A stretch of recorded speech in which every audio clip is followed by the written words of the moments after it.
성령 강림절은 기독교와 교회의 역사에서 결코 빼놓을 수 없는 가장 중요한 사건입니다. 성탄절을 통해서 하나님의 아들인 예수 그리스도께서 사람의 몸을 입으시고 구속의 역사를 이루셔서 우리에게 하나님의 자녀되는 권세를 허락하여 주셨습니다.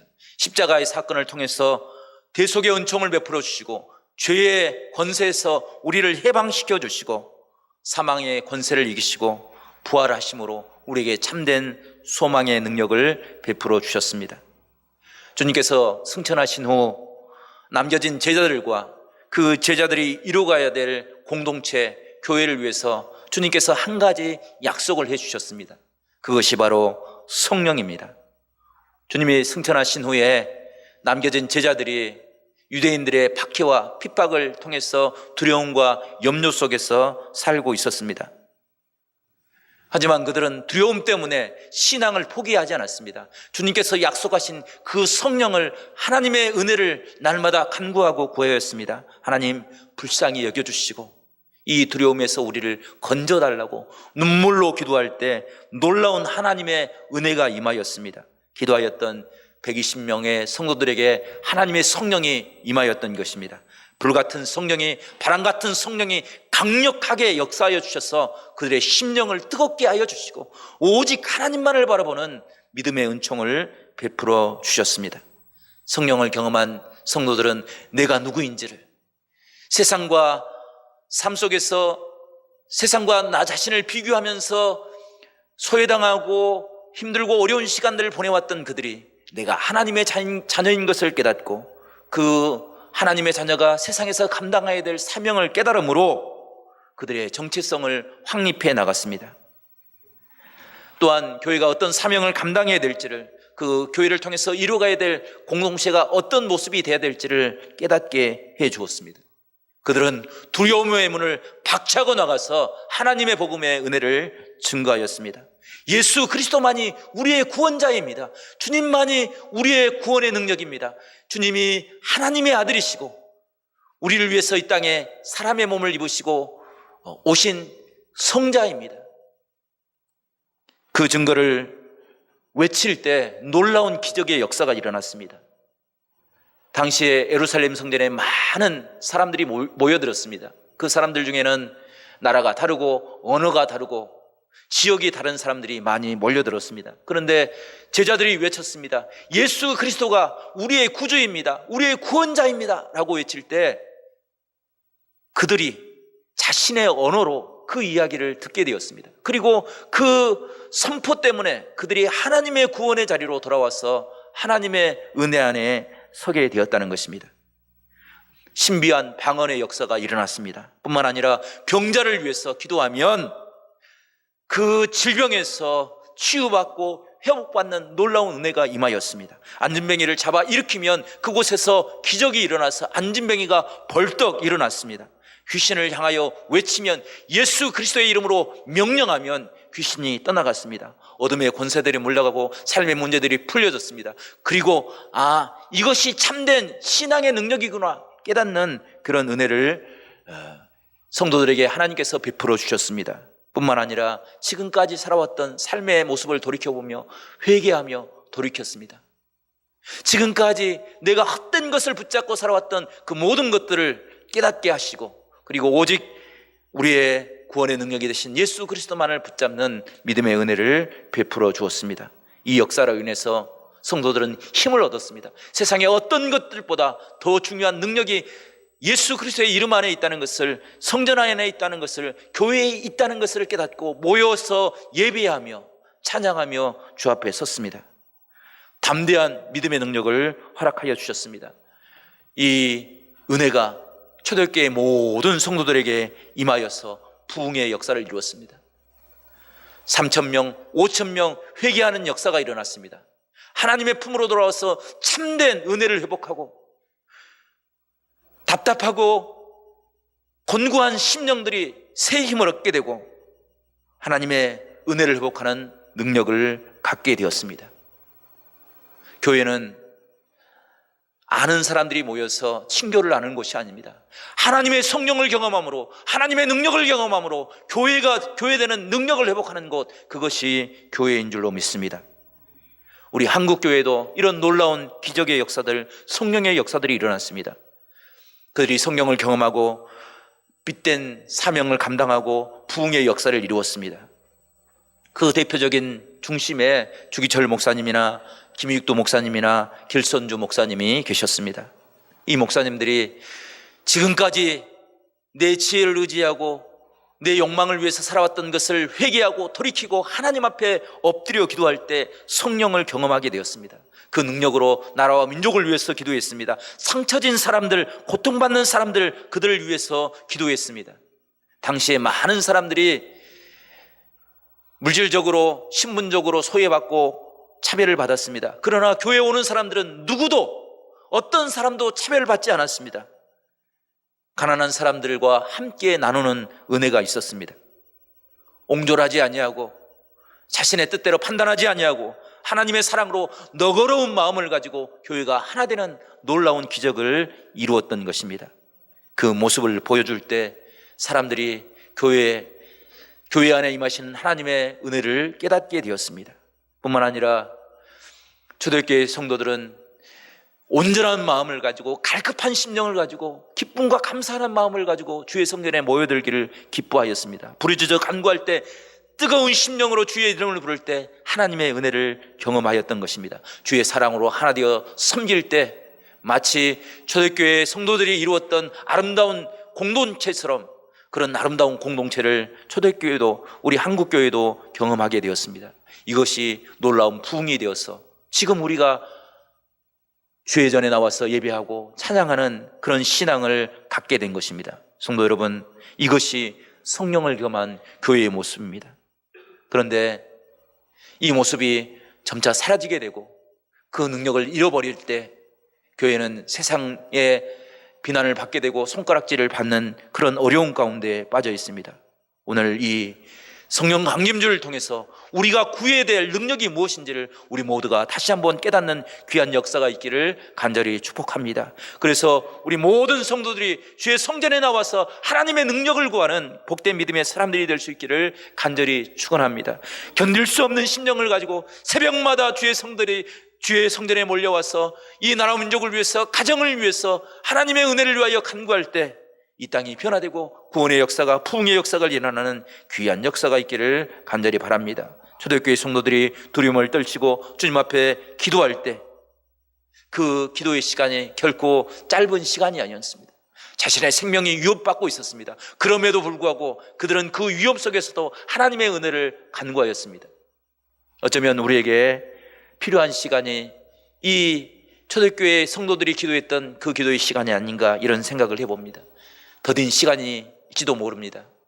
우리와 자신과의 싸우는 그런 힘들고 어려운 시간이 될 수도 있습니다. 그럼에도 불구하고 우리는 성령의 능력이 없이는 한순간도 주의 사명을 감당할 수 없게 그 시간을 감내해야 하고, 그것을 통해서 하나님을 만나는, 교회의 능력을 회복하기 위해서, 성도의 능력을 회복하기 위해서 하나님을 만나는 복된 은혜를 우리 모두가 회복할 수 있기를 간절히 축복합니다.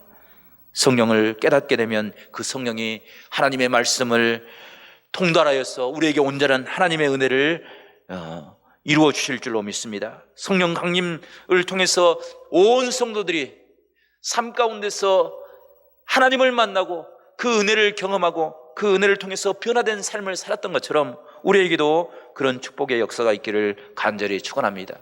주님은 육신의 몸을 입으시고 이 땅에 오셨습니다. 그러나 성령은 영으로 오셔서 우리의 모든 삶을 살피시고 인도하시고 안위하시고 어루만지시는 그런 은혜를 베풀어 주십니다. 성령의 은혜가 임할 때 우리가 이 험한 세상 가운데서 죄악 가운데, 사단의 권세 가운데, 어둠의 권세 가운데 눌려 살지 않냐고 하나님의 능력으로 승리하는 복된 은혜의 삶을 살아갈 줄로 믿습니다. 성령은 우리를 도우시는 보혜사, 은혜의 하나님인 줄로 믿습니다. 보혜사는 항상 우리와 함께 하시는 은혜의 하나님입니다. 우리로 깨닫게 하는 지혜를 허락하시는 능력입니다. 하나님이 기쁘신 뜻이 무엇인지를 깨닫게 하심으로 우리가 온전한 은혜의 삶을 살게 합니다. 때로 우리가 죄악과 방황과 어려움 속에서 살아갈 때 하나님의 은혜를 깨닫게 하심으로 회개하며 돌이켜서 하나님의 사랑과 은혜를 구하는 복된 믿음의 삶을 살게 합니다.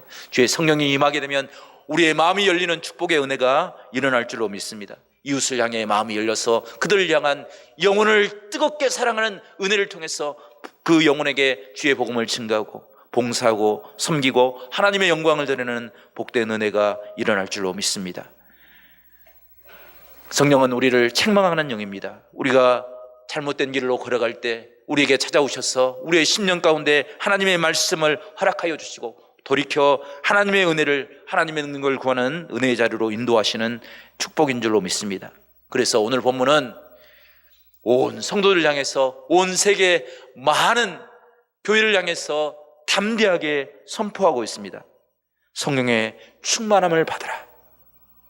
성령의 충만함을 받아서 내 힘으로, 내 의지로, 내 능력으로 주의 사명을 감당하는 것이 아니라 하나님의 은혜를 깨달음으로 내 생각이 변화되고 내 심령이 변화되어서 그 은혜를 가지고 주의 사명을 감당하는 복된 믿음의 사람들이 되라 말씀하고 계시는 것입니다. 성도 여러분, 저도 주의 말씀을 의지해서 우리 성도들과 저를 향하여 이렇게 선포합니다. 성령의 충만한 은혜를 경험하십시오. 변화되기를 원하십니까? 우리의 삶에 참된 믿음의 은혜를 회복하기를 원하십니까? 성령의 충만한 은혜를 회복하시기 바랍니다. 성도 여러분, 성령의 충만한 것은 무엇을 의미합니까? 많은 사람들은 성령의 충만함을 물질적인 것으로 생각을 합니다. 그래서 뭔가 가득 채워지는 것, 그것을 성령의 충만함으로 생각하는 사람들이 있습니다. 그러나 오늘 본문에서 성령의 충만함을 받으라, 이 말은 뭔가를 가지고 내 마음을 채우는 것이 아니라 하나님의 말씀으로 온전하게 다스림을 받고 그 삶을 이루어가는 것, 그 삶 가운데 하나님의 뜻이 무엇인가, 하나님의 은혜를, 하나님의 뜻을 묻고 그 뜻대로 행하는 것, 그것이 성령 충만한 삶의 모습이다, 이렇게 이야기하고 있습니다. 성령의 역사가 임할 때 교회가 되었습니다. 성령의 충만한 은혜는 우리가 받아도 되고 받지 않아도 되는 것이 아니라 주의 성전을 찾는 성도들이라고 한다면 모든 사람들이 경험해야 되고 모든 사람들이 변화되기 위해서 꼭 필요한 과정인 것입니다.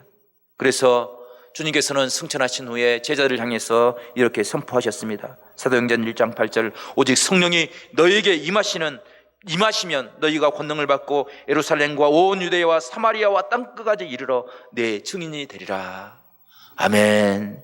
성도 여러분, 성령의 은혜를 경험하는 것은 권능, 능력을 경험하는 것입니다. 하나님의 힘을 경험하는 것입니다. 그 힘을 경험함으로 우리의 삶이 새로운 결단으로 나가는 것, 그 은혜를 고백하는 것, 그것이 성령의 은혜인 줄로 믿습니다. 요엘서 2장 28절 말씀에는 그 후에 내가 내 신을 만민에게 부어주리니 너희 자녀들이 장래일을 말할 것이며 너희 늙어지는 꿈을 꾸며 너희 젊은이는 이상을 볼 것이라 말씀하고 있습니다. 성도 여러분, 무엇을 의미합니까? 성령이 임하게 되면 하나님이 우리에게 행하신 그 뜻을 밝히 보게 되고 그것을 통해서 세상을 향하여 하나님의 구원의 은혜를 선포하게 된다는 그런 은혜의 말씀인 줄로 믿습니다. 그러므로 성령의 능력이 우리에게 필요합니다. 세상에 나가 하나님의 은혜를 증거하기 위해서, 하나님의 은혜를 증거할 때 흔들리지 않는 능력을 회복하기 위해서 우리에게 성령의 은혜가 필요한 것입니다. 그래서 15절 말씀 보게 되면 이렇게 권면하고 있습니다. 그런즉 너희가 어떻게 행할 것을 자세히 주의하여 지혜 없는 자 같이 말고 오직 지혜 있는 자 같이 하여 라고 말씀하고 있습니다. 우리의 삶을 자세히 들여다봐야 됩니다. 그리고 그 삶을 위해서 날마다 기도하고 간구해야 됩니다. 하나님의 뜻을 물어야 됩니다. 그리고 하나님이 주신 그 지혜를 가지고 살아가는 것, 그것이 성령의 충만한 삶의 모습이라는 것입니다. 세상을 살아갈 때 때로 내가 감당할 수 없어서, 내가 처리할 수 없어서 때로는 방황하고 고민하고 범민하고 답답한 심령으로 살아갈 때 그것으로 끝나버리는 것, 그것은 신앙의 삶의 모습이 아닙니다. 그것 때문에 하나님의 은혜를 구하고 하나님의 지혜를 구하고 하나님 나를 불쌍히 여겨달라고, 나에게 하나님의 능력을 깨닫게 해달라고, 하나님의 지혜를 허락해달라고 간구함으로 하나님을 만날 때 그 삶의 변화의 역사가 시작되는 것, 그것이 하나님의 성령의 능력인 줄로 믿습니다. 이것을 우리 모두가 경험할 수 있기를 간절히 바랍니다. 그래서 우리가 성령의 사람들이 될 수 있기를 간절히 축복합니다. 사도행전의 성령의 충만한 역사는 그냥 2000년 전에 지나가 버렸던 그 한 시대에 흘러갔던 삶의 모습이 아닙니다. 지금 우리 모든 성도들이 구해야 되고 회복해야 되고 그것을 통해서 이루어가야 될 우리 성도들의 모습이라 말씀할 수 있는 것입니다. 우리는 주의 사명을 감당할 만한 그런 힘과 능력을 가지고 있지 않습니다. 우리는 연약하고 부족합니다. 그래서 날마다 하나님의 은혜를 간구하는 것입니다. 사도행전 5장을 보게 되면 사도행전에 많은 하나님의 기적의 역사가 일어났습니다. 병자들이 치유받고 하나님의 능력이 드러났습니다. 기적이 일어났습니다. 많은 것을 함께 나누고도 자신의 재산과 물질을 포기하고도 그것을 감사한 마음으로, 기쁜 마음으로 그 일을 감당했습니다. 그런데 그런 삶 가운데서도 물질의 시험 때문에 어려움을 겪다가 하나님의 심판을 받는 사람을 사도행전 5장에 기록하고 있습니다. 그 사람들이 아나니와 삽비라였습니다. 그들은 하나님의 능력을 경험했습니다. 하나님의 은혜가 무엇인지를 알게 되었습니다. 많은 사람들이 결단하고 자신의 재산을 내놓았습니다. 자신들도 그러한 삶을 살기를 결단했습니다. 그럼에도 불구하고 그것이 자신의 시험거리가 되었습니다. 그래서 재산을 밭을 판 돈 얼마를 감추어 놓았습니다.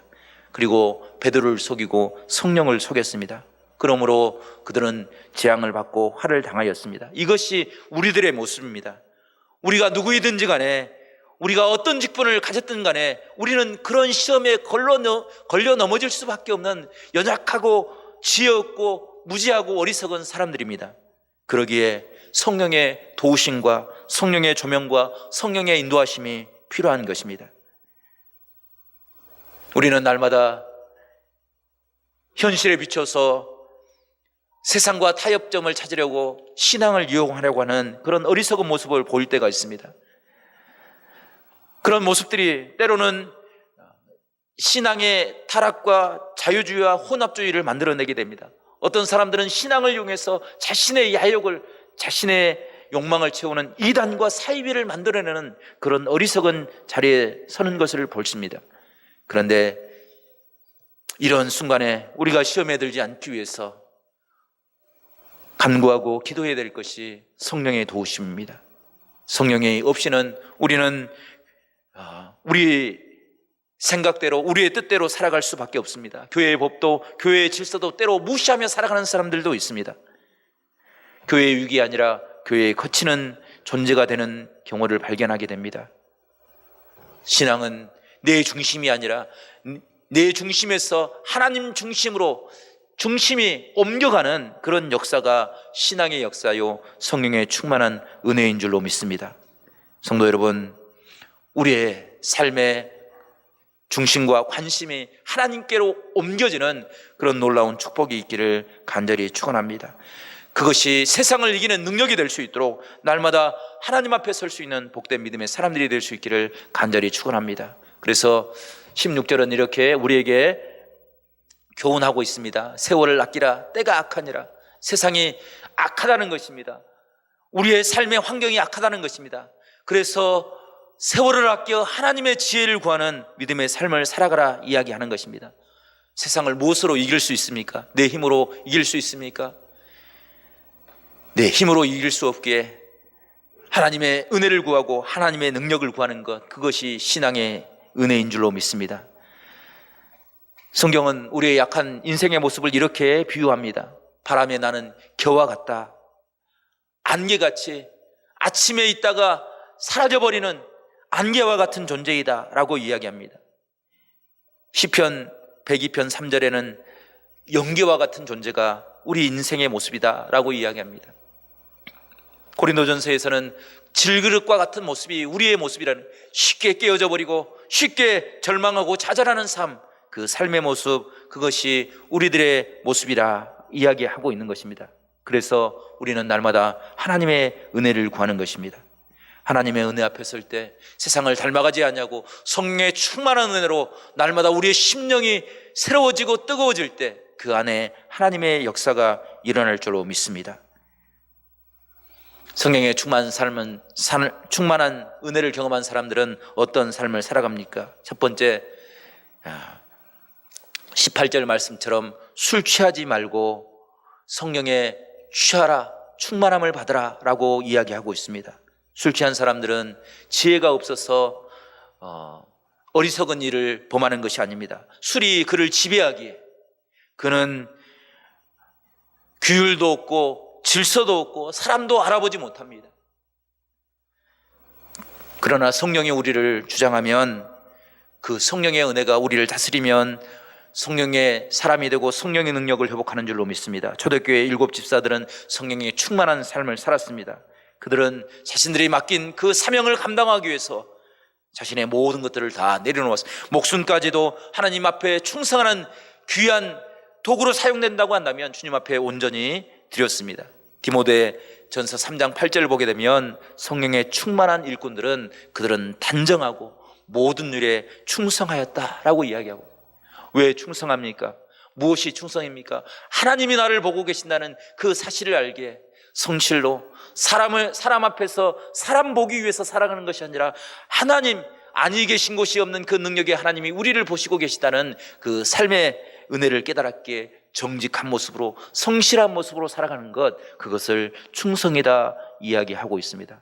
갈라디아서 5장 22절 말씀은 성령에 충만한 사람들은 아름다운 은혜의 열매를 맺고 살아간다 고백하고 있습니다. 오직 성령의 열매는 사랑과 희락과 화평과 오래 참음과 자비와 양선과 충성과 온유와 절제이니 이 같은 법을 금지할 것이 없다라고 고백하고 있습니다. 성도 여러분, 이것이 세상을 이기는 성령의 은혜인 줄로 믿습니다. 성령의 사람들은 날마다 우리와 함께 하신 하나님, 우리에게 지혜를 허락하시는 그 능력의 하나님의 말씀에 순종함으로, 그것을 내 심령 중심에 세워나감으로 세상의 어느 곳에든지 흔들리지 않는 은혜의 삶을 살게 되는 것입니다. 또한 성령의 충만한 사람들은 날마다 하나님의 은혜 이름을 찬양하며 살았던 것을 우리가 깨닫게 됩니다. 오늘 19절 말씀 보게 되면 시와 찬미와 신령한 노래로 서로 화답하며 너희 마음으로 주께 노래하라 라고 명령하고 있습니다.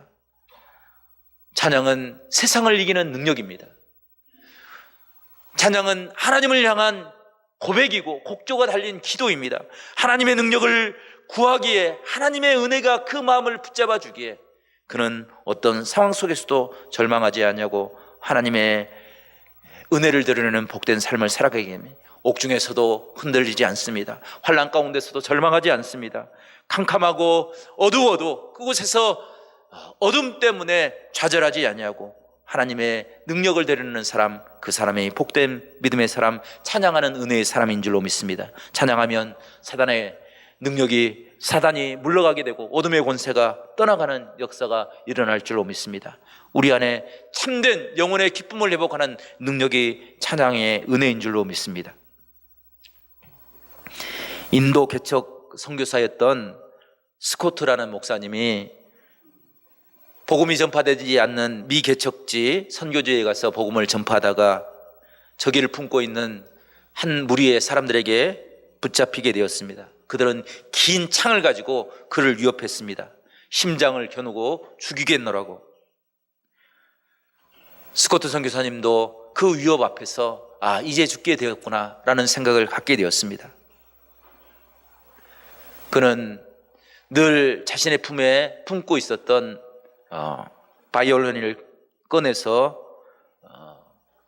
원주민의 언어로 하나님을 찬양하기 시작했습니다. 우리가 알고 있는 찬송가 36장, 주 예수 이름 높이여 다 찬양하여라. 금면류관을 들여서 만유의 주 찬양. 금면류관을 들여서 만유의 주 찬양. 아멘. 이 찬양을 바이올린으로 켤 때 제 3절이 끝나기 전에 자신에게 죽음으로 다가올 줄 알았던 그 상황이 변화되기 시작했습니다. 눈을 떠서 사람들을 돌아볼 때 사람들이 자신을 향해 겨누고 있었던 그 창이 다 내려져 있었습니다. 그들의 눈에서는 눈물이 맺혀 있었습니다. 그 사람들이 스코트 선교사님을 향해서 이야기했습니다. 우리도 찬양할 수 있는 신을 섬기고 싶습니다. 내가 찬양할 그 신의 이름을 우리에게 가르쳐 달라고 선교사님에게 부탁을 하였습니다. 스코트 선교사님은 오랫동안 그들을 향해서 예수 그리스도의 이름을 증거했습니다. 그들이 우상과 악한 생각으로 가득 찼던 그들의 삶을 포기하고 하나님의 복음의 품으로 돌아왔습니다. 한 선교사님의 찬양 한 곡이 온 부족을 변화시키는 능력이 되었음을 간증하고 있습니다. 성도 여러분, 우리에게도 이런 아름다운 신앙의 은혜가 회복될 수 있기를 간절히 축복합니다. 살아계신 하나님을 찬양할 때, 하나님의 말씀을 들을 때 우리의 심령이 뜨거워지고 우리가 세상을 바라보는 눈이 달라지고 우리의 생각이 변화되고, 그리고 그것이 우리의 삶을 변화시키고 그 은혜를 간구하기 위해서 주의 성전을 찾아 엎드려 간구하는 그런 신앙의 충만한 은혜의 역사가 우리 가운데 이루어질 수 있기를 간절히 바랍니다. 성령은 힘입니다. 우리가 경험해야 될, 우리가 꼭 이루어야 될, 우리가 하나님의 성전에서 만나야 될 하나님의 능력입니다. 그 능력을 경험함으로 하나님께 인정받고 세상을 향하여 하나님의 사명을 감당하는 복된 믿음의 사람들, 새롭게 이 코로나 사태 가운데서도 하나님의 능력이 무엇인지를 이 땅에 드러낼 수 있는 복된 믿음의 사람들이 될 수 있기를 간절히 축복합니다. 기도하겠습니다. 하나님 아버지 감사합니다. 부족하고 연약한 저희들을 택하여 주시고 성령의 은혜를 깨닫게 하여 주시니 참으로 감사합니다. 능력으로 역사하셨던 그 하나님을 만날 수 있도록 우리 하나님께서 인도하여 주시옵소서. 우리 가운데도 하나님 초대교회에 드러났던 그 능력의 역사가 임할 수 있도록 도와주시옵소서. 우리의 삶이 변화되게 하여 주시고 우리 안에 참된 감사와 기쁨과 찬양이 회복될 수 있도록 성령께서 함께하여 주시옵소서. 모든 것 감사와 영광을 올려드리고 예수 그리스도의 이름으로 기도드리옵나이다. 아멘.